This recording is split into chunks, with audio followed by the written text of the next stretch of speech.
Kids say the darndest things, and sometimes they're a little bit more accurate than you might think. I remember growing up and being made fun of, made up that I had cooties. This old joke, oh, someone has cooties, so get away from me, is the old elementary school kind of tease, form of bullying that a lot of people would experience. Now, I know bullies are mean, but even for people who are in a negative mental state like bullies, I try to find some truth in what they have to say. And so, what are cooties anyways? I mean, do they exist?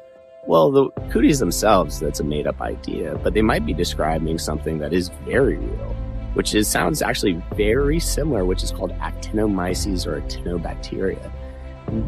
This is bacteria that grows in water-damaged buildings, on dust, and therefore can be found on people's clothes, particularly if you have a front-loading washer, because they tend to get very moldy, especially in the rubber lining. And so they become toxin distributors into clothes. So it's not the bacteria itself, but the toxins that they produce that ends up being in people's laundry and it gets on people's skin, actually.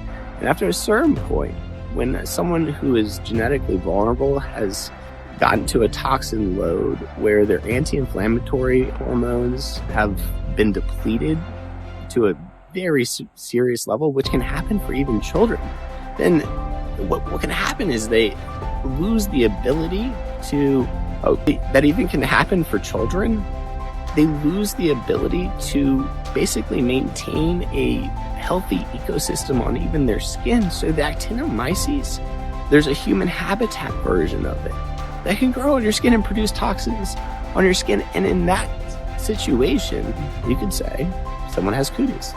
So please make sure your child doesn't have cooties or what we call actinomyces.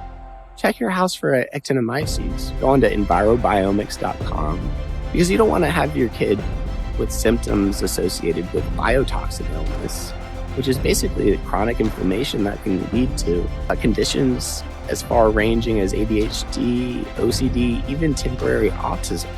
So listen to bullies, at least in this situation. Just double check. Make sure your kid doesn't have actinomyces or cooties. They deserve to have a life free of toxins.